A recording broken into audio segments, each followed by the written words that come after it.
Women Voters of California, and I'm speaking to this item 3, issue 3, about motor voter registration at the DMVs. And I thank you very much for examining this issue. I want to give you some context that I think the legislature should be aware of about this work that this particular budget item is about. While the DMV and the Secretary of State are working to implement AB 1461, the new motor voter program, they are at the very moment implementing what was referred to as the May Revise, that was making changes to the process of registering to vote.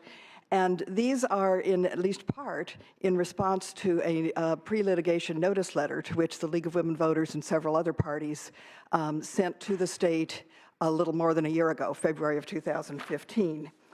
This was because we are not convinced that the state is adequately complying with the old motor voter law, the Federal National Voter Registration Act of 1993.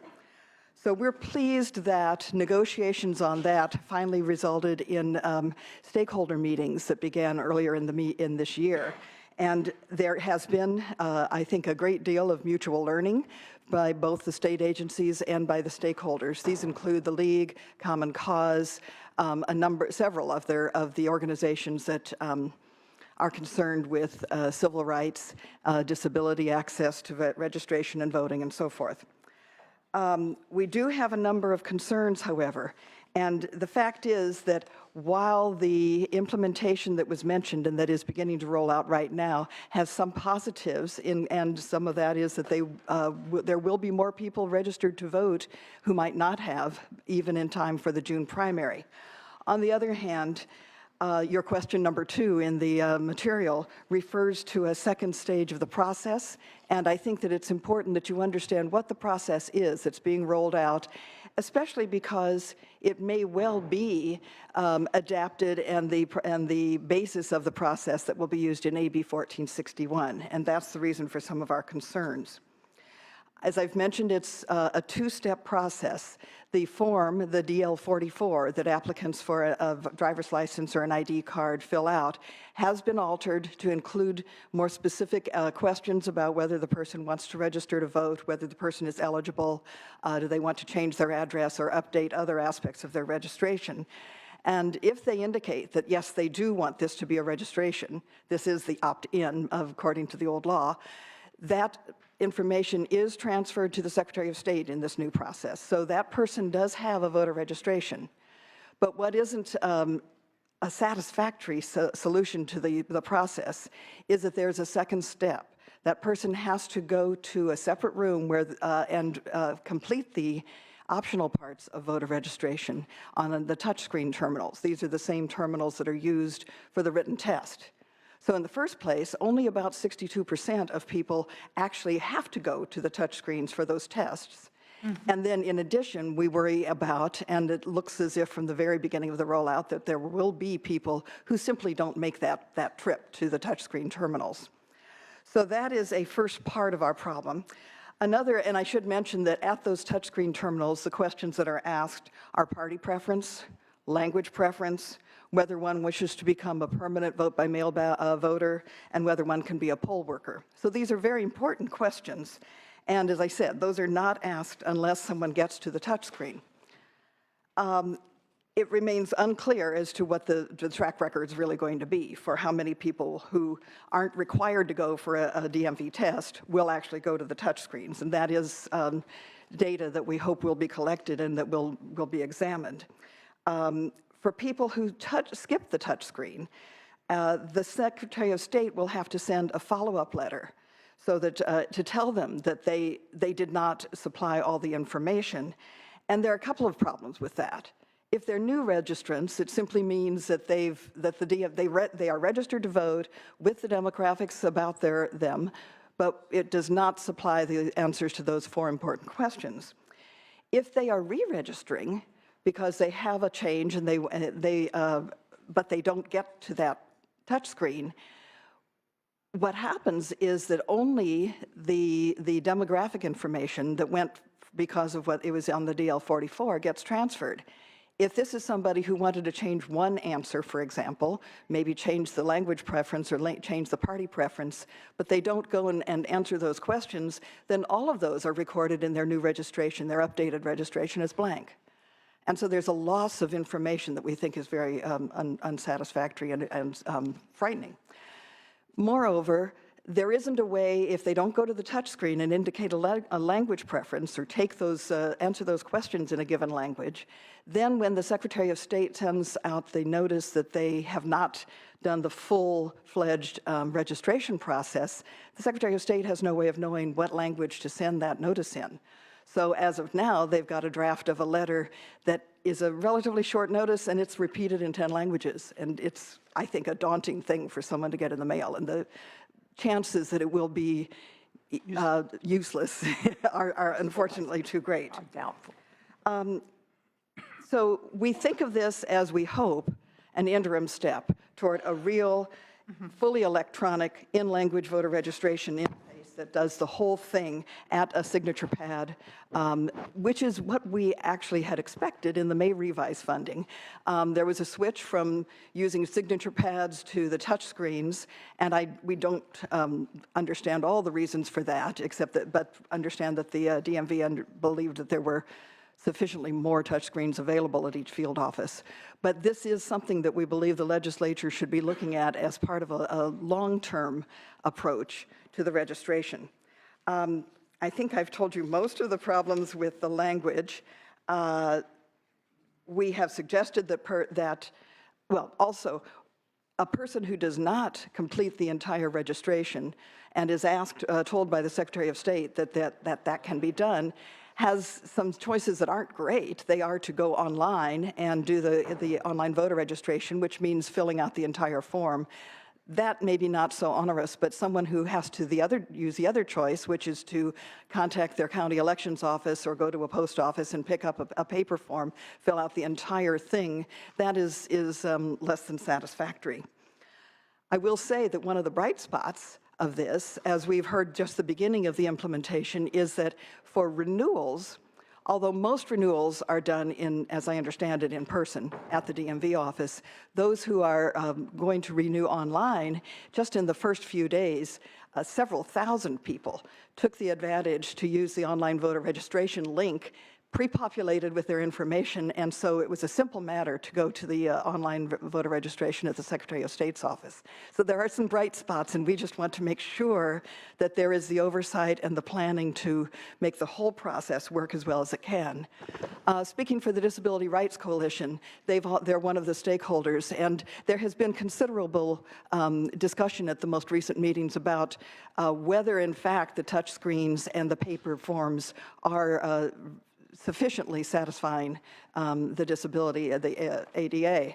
And that's an ongoing conversation for which we're thankful, but it is another of those elements that we think you should be aware of. So as I've said, we've got both positives and negatives.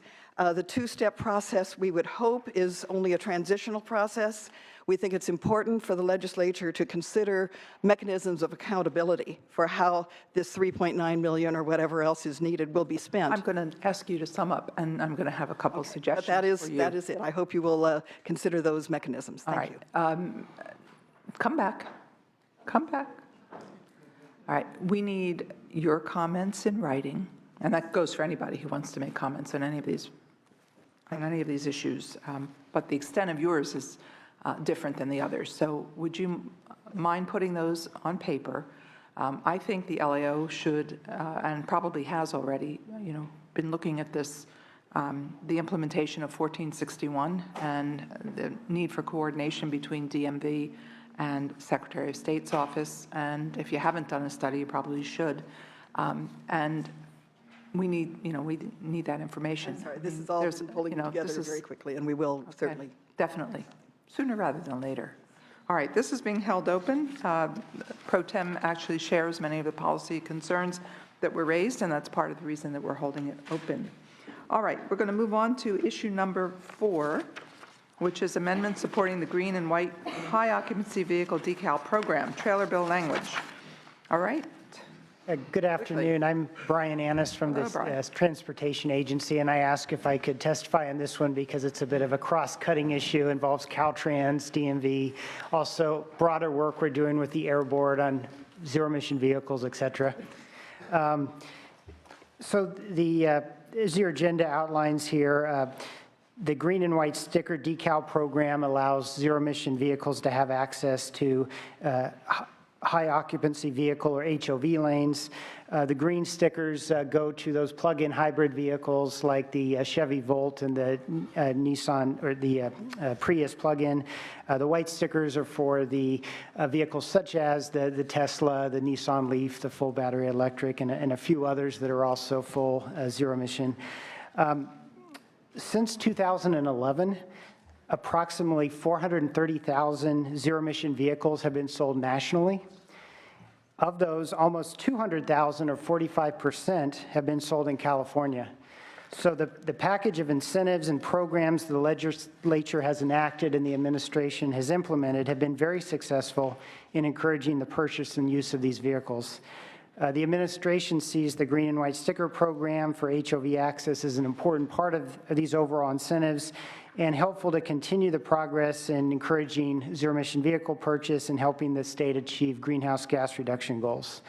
I'll also note that Congress has been supportive of this program. The recent reauthorization of federal surface transportation funding, the FAST Act, extended programs for low and zero-emission vehicles. Your agenda outlines our specific proposals, so I won't get into that, but I did want to touch a little bit on the issue of degradation of HOV lanes. The federal government has set the degradation standard as traffic in HOV lanes that slows to 45 miles per hour or less at least 2 days per month during peak commute hours. The agenda lists several causes of delay in HOV lanes, including traffic accidents and general congestion. Zero-emission vehicles currently represent less than 1% of registered vehicles in California. Caltrans has looked at this in past years, and those studies suggest that these vehicles represent less than 5% of the vehicle traffic in these HOV lanes. While this number may be growing a bit with continued sales, these vehicles continue to be a small percentage of HOV use and therefore not a major factor in HOV lane degradation. Where HOV lane degradation does exist, Caltrans will pursue short and long-term strategies, including increased law enforcement, quicker incident response to clear accidents, and improving the overall corridor through better transit, active transportation, and highway improvements. All right. I'm happy to answer any questions. Thank you very much. Is there public comment on this? Madam Chair, members of the committee, good afternoon. John Moffat on behalf of the Alliance of Automobile Manufacturers. Just want to reiterate the comments made by the gentleman from Caltrans. We're in 100% support of the governor's proposal. The ZEV mandate in California requires that by 2025, 15% of all new vehicle sales be zero-emission vehicles. Last year, we were at about 3%.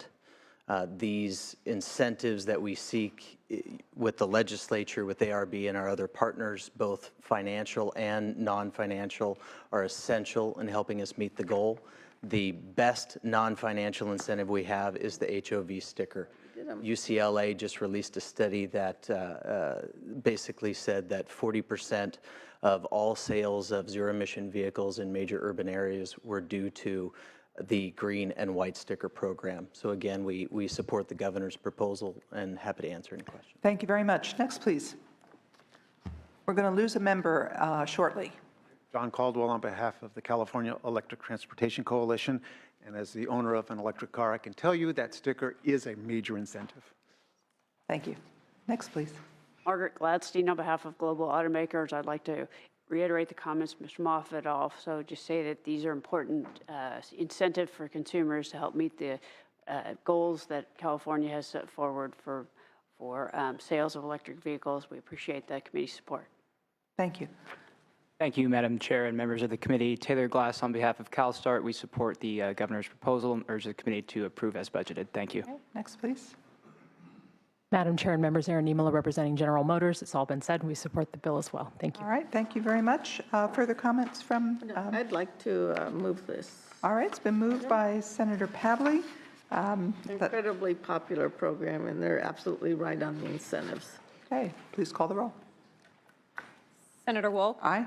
Senator Nielsen? No. Senator Pavley? Aye. It is approved 2-1.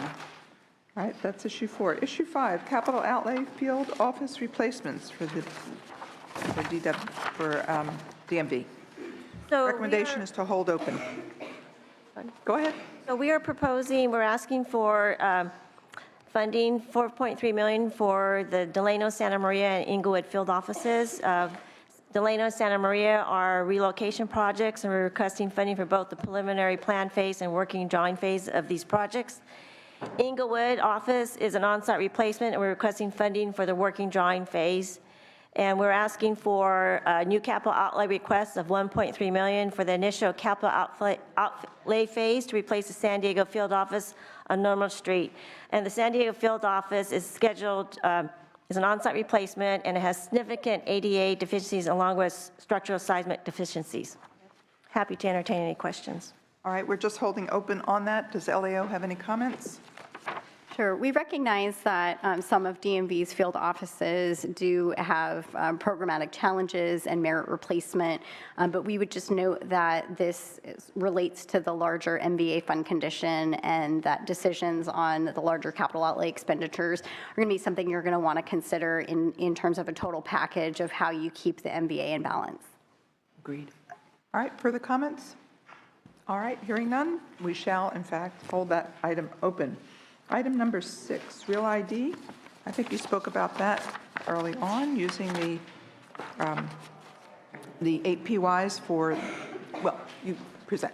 So our last request is for the implementation of Real ID. So the department requests a total of 70 positions and $4.6 million in fiscal year 16-17, and $4.5 million ongoing to implement Chapter 708 statutes of 2015, AB 1465 Gordon. So this will authorize DMV to require proof of residency for all original driver's licenses and identification card applications beginning July 1st, 2016. So the Real ID Act of 2005 establishes minimum issuance criteria for state-issued DLID cards in order to be accepted, the accepted identification for official federal purposes, such as entering federal buildings or boarding commercial aircraft. The Real ID standards mandate that original DLID applicants establish proof of residency by presenting at least 2 documents of the issuing state's choice that include their name and principal residence address, including a street address. So on January 8, 2016, the Department of Homeland Security announced an enforcement plan for Phase 4. So beginning January 2018, when passengers with a driver's license issued by a state that is not compliant with the Real ID Act and has not been granted an extension will need to show an alternative form of acceptable identification for domestic air travel to board their flight. The Department of Homeland Security has not announced what the alternative forms of identification will be accepted. So travelers with a driver's license issued by a state that is not compliant with ID but granted an extension will still be able to use their driver's license or identification card to board a commercial flight through October 2020. So California currently has an extension through October 2016, and we will continue to ask for additional extensions as we continue to work towards Real ID compliance. So beginning October 1st, 2020, every air traveler will need a Real ID compliant driver's license or identification card or another acceptable form of identification for domestic air travel. So we are currently evaluating Real ID compliance strategies. Any strategy could have a minor fiscal component in fiscal year 2016-17 that requires funding before we can initiate a BCP for the 2017-18 year to prepare for implementation. So the addition of budget bill language will allow for this possibility if we make that determination. So we continue to evaluate how best to move forward and minimize the impact to our field offices and our customers. So people who have a passport or a passport card can use this identification to board a plane. And when the Department of Homeland Security announces the additional forms of identification that will be accepted for commercial flights people will have options. So we are currently in discussion with the California Transportation Agency on Real ID compliance, and we can follow up with additional information regarding the compliance package when that is available. I'm happy to answer any questions. All right, we're holding that open. Are there any questions? Oh, lost one. Any questions? Okay, we'll see you shortly. Thank you very much. DMV, let's do the Highway Patrol. Oh, yes, ma'am, come forward. Yes, you certainly can. Becca Kramer from the ACLU of California. Unfortunately, my colleagues in the privacy community were not able to be here, but do join in our strong concerns with this proposal. The Real ID Act, for those who are unaware, is essentially a move towards creating a national ID. There are many privacy concerns with this, including it would require a change in how the DMV takes photographs so that the DMV photographs would be able to be used for facial recognition, which allows for tracking of folks more easily.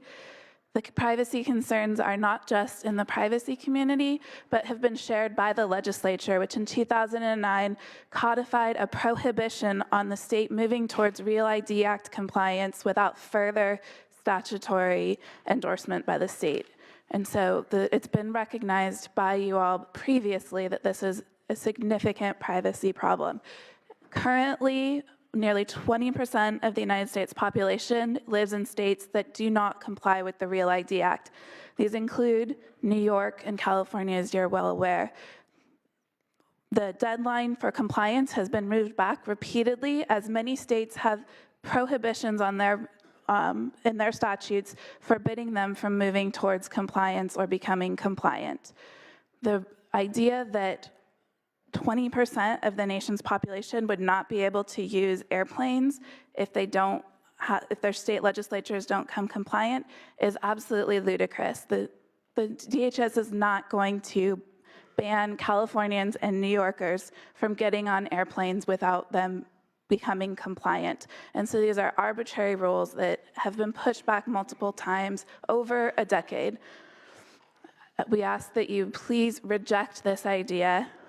Join with your colleagues in the statement that they took in 2009 saying that the Real ID Act is not the direction for California, and reject this idea. And I would also add that there are parts of the Real ID Act that would appear to be in direct violation of California privacy standards when it comes to DMV information, as part of the Real ID Act does require input into the national database, which, as I understand it, is not something that is possible to be done under current protections for Californians. Thank you very much. As with the other person who spoke, I would encourage you to put those in writing so that we can address them fairly. All right. That's it for DMV. We are holding this item open, and the others as well. Thank you. All right, the Highway Patrol, we have two issues. Both are, we are taking no action on either one. 2720, capital outlay, advanced planning and site selection, funding for 3 area office replacements, and a finance letter office replacement. Yes. Okay, good afternoon, Madam Chair and members. Joe Farrell, Commissioner of the California Highway Patrol. Welcome. The item before you, I'll take the capital outlay first for information purposes only. It's augmentation of $31.1 million to the California Highway Patrol to build actually 4 new offices. It's for acquisition and preliminary plans for the Hayward, the Ventura, El Centro, and San Bernardino area commands. Also contained within that augmentation would be $800,000 for site search for later fiscal years for up to 3 more locations for later on down the road. It also then reverts $27.6 million back to the MVA for the Quincy project that we lost the property that we were going to purchase, and so we would be returning those monies to the MVA. All right. That's nice. You're returning money. Good. Okay. Yeah. Would you like me to take item number 2? No, that's, LAO, you want to make some comments on? Jessica Peters with the Analyst Office. Similar to the capital outlay proposals for DMV, we find that there is merit in replacing some CHP field offices. Many of these offices were built several decades ago and just do not meet CHP's programmatic requirements for space, for providing facilities for women, and the necessary things that they need in order to fulfill their mission. However, this would have an impact on the MVA, and so we think that legislature is going to want to consider these increased expenditures in the larger context of maintaining the MVA fund condition in balance over the next several years. All right, thank you for raising that issue. Finance, do you have any comment on? Yes, yes. Randy Katz, Department of Finance. Thank you. Thank you, Senator Wolk. And I just wanted to concur with the LAO, just where there is a number of concerns. And just as part of this discussion, when we determine what is the appropriate level of cap outlay, there's in the neighborhood of about 60 CHP offices that are undersized, that have seismic risks. And so the administration's proposal of doing about 3 a year would then take about 20 years to correct the overall backlog of deficient offices. So to the extent there's fewer offices, it would take longer. All right. Are there comments from the members? We're going to hold this item open and move it forward at the next time. All right. Just information only, body-worn camera pilot program. How's it going? Okay. Madam Chair, the program as you remember, last year the administration and the legislature appropriated $1 million to the California Highway Patrol to implement a body-worn camera project. The program is going well. All the legwork has been done. Our request for purchase is now sitting over at the Department of Technology, who has oversight of any computer devices. I think they intend to release the specs for bid sometime in early May. And there's a 45-day period for open enrollment. From that time, a vendor will be selected, and we'll be on our way to actually implementing the program. We believe if there is not an appeal and things go the way they should, we should start the program somewhere in the latter part of July, maybe August, September. Then there's a one-year program for that, in which time we would return with a report to the legislature to let you know how we did. As you recall, there are 15 items that the legislature asked us to report on in that report.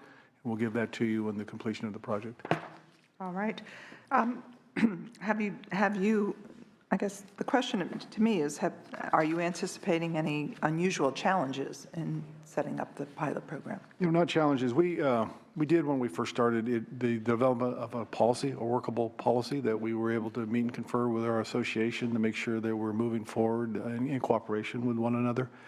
The issues about how we're going to store the information that we're going to gain, keep in mind that the California Highway Patrol makes contact with about 4.3 million people per year.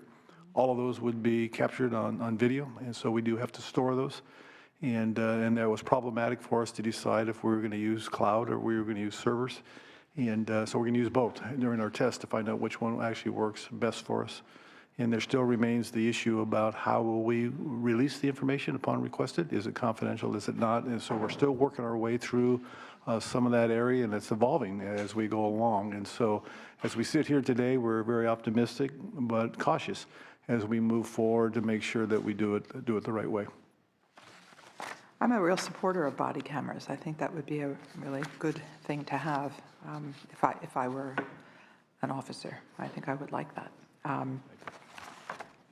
But, I recognize how difficult it is, and I think the pilot program is an excellent way to begin. Yes, Senator Nielsen. Commissioner, I appreciate your vigilance and forward-looking, and it's no news to you. You're as concerned as I am, but of manifest concern to me is the storage and access, and even equally or maybe more important, the legal consequences of that information, how readily accessible it is to the public or the media.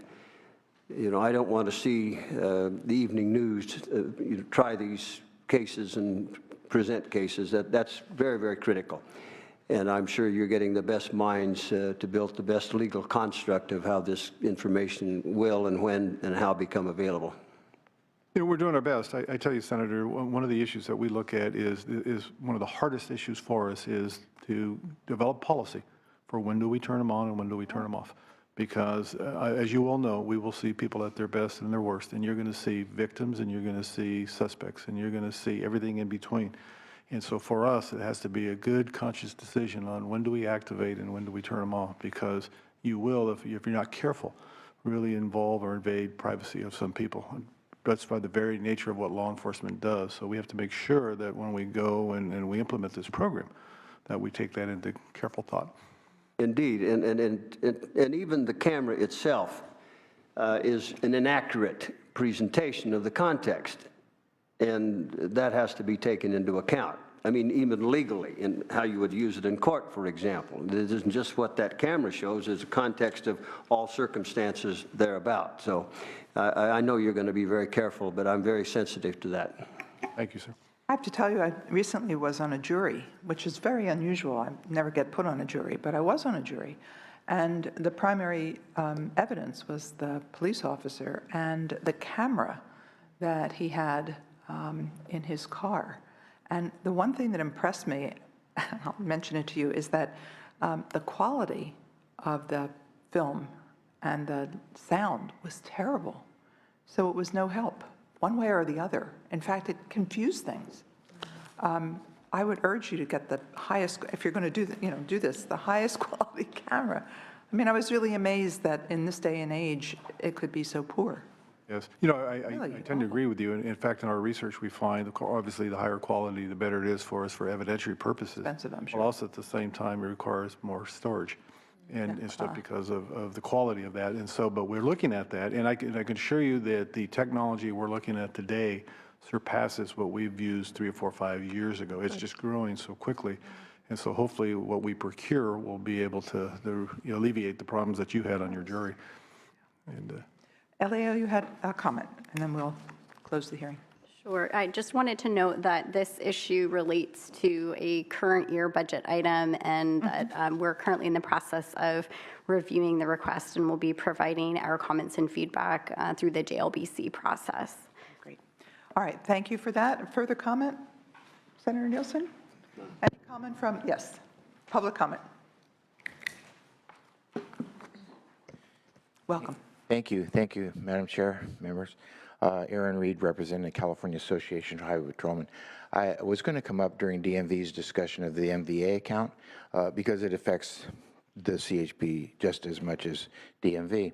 And I do want to make a point that the reserves, according to the chart, show that we've had this current year about a $400 million reserve. That's cut in half this coming year, cut in half to $200 million, and then it drops to $100. So it's pretty thin. The $10, even though the MVA is indexed, and that was my work maybe 15 years ago to index the MVA, but it's indexed to the CPI, and the CPI has been about 2%, maybe 3% in a big year. We're grateful for that. But the costs of running the department have gone up a little more than the CPI salaries. Gasoline for the cars. We went through a period where gas was really expensive. It's cheaper now. So every now and then we have to add money like the $10 you had before you. I'm not sure the $10 is enough. You may have to come back and revisit that issue a year or two from now. I do want to point out there's something else in the budget that I don't think has been discussed. I've been here for all day, and I haven't heard it discussed or in prior hearings, and that's a $50 million fund shift from currently whenever there's construction on the highways, Caltrans hires CHP officers to come and basically protect that construction zone because so many people have been injured and killed working on these construction projects. And whenever you have a high patrol officer with a car, often with their lights flashing, it does slow the people down. And so Caltrans reimburses CHP for that. This budget that's currently being debated takes that obligation away from Caltrans and makes it come out of the motor vehicle account from CHP's budget, $50 million. That's enough to fund 400 officers. And we desperately need more officers. If you looked at our number of officers we had back, say, when Ronald Reagan was governor, and what we have today, and you tried to do a study so you know how many officers we have per 100,000 cars, per 100,000 licensed drivers, and more importantly, per million miles of vehicle travel, which is sort of the busyness index, we would need 2,000 or 3,000 more officers to have the same level of staffing. We're not asking for that. We never have. But this money, $50 million, is a big loss to the department. And we would respectfully request that you take a look at that at a future hearing, that proposed transfer. Thank you for raising that issue in the context of the MVA. That's a really Thank you. important thing. So let's take a look at that. That's okay? All right. Okay, any further public comment? All right, Commissioner Farrow, thank you, and LAO, thank you, and we are adjourned. Thank you.